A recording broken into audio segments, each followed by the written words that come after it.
देखिए एक सवाल मेंसुरेशन का है, ये भी तुम्हारा 6 अंक का पूछा जाता है। एक समकोण त्रिभुज बनाने वाली भुजाएं 15 सेंटीमीटर और 8 सेंटीमीटर है। ये 15 सेंटीमीटर 8 सेंटीमीटर है, ये कोण 90 अंश का है।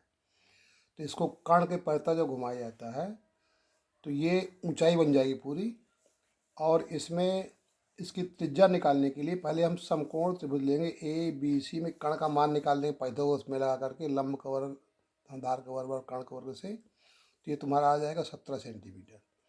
अब इस त्रिभुज का क्षेत्रफल निकालेंगे। त्रिभुज एबीसी का क्षेत्रफल निकालने के लिए 1/2 बेस इंटू हाइट लेंगे। तो AC हमारा आधार लेंगे और OB को हमने R मान लिया है। तो AC को OB करेंगे तो तुम्हारी त्रिज्या आ जाएगी ये 17R/2 आ गए। किसका मान? इस त्रिभुज का क्षेत्रफल आ गए।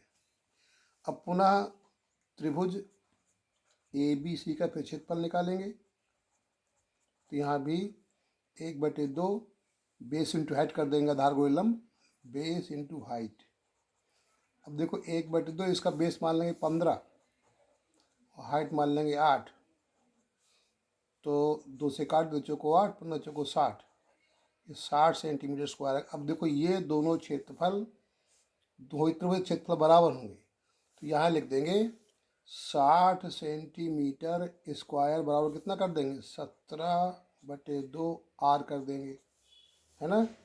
तो इसमें करड़ी गुणा कर देंगे तो ये हो जाएगा 60 गुणे 2/17 बराबर R। तो हमारी त्रिज्या आ गई, R आ गया 120/17 सेंटीमीटर। ये त्रिज्या निकाल दी इसकी हमने।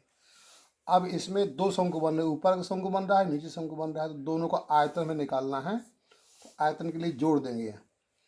तो दोनों शंकुओं का आयतन निकालेंगे तो 1/3 पाई R स्क्वायर H1 कर दें। इस ऊंचाई को हम H1 मान रहे हैं, यहाँ से यहाँ तक H1 मान लिया हमने, यहाँ से यहाँ तक H2 मान लिया, प्लस 1/3 पाई R तो वही रहेगा, इसको H2 मान लिया। इसमें कामन निकाल दें, 1/3 पाई R स्क्वायर कामन निकाल दें तो बचेगा H1 प्लस H2। अब देखिए H1 प्लस H2 जो है ये हमारा कितना है? ये हमारा 17 है, जो 17 निकाला गया है ये। तो यहाँ 1/3 पाई R कितना निकाला? R निकाला हमने 120/17 को 2 बार गुणा करा दें, 120/17। अब H1 प्लस H2 तुम्हारा कितना है? इसका योग भी कितना है? 17 है। तो 17 काट दें।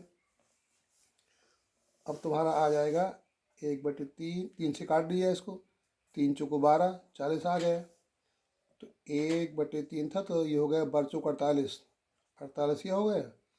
और 2 जीरो बढ़ा दिए जाएँ, बटे 17 पाई सेंटीमीटर क्यूब, इसका ये आयतन हो गया। तो ये उत्पादित ठोस का आयतन आ गया। दो शंकु बने तो दोनों का आयतन निकल, तुम्हारा उत्तर हो गया।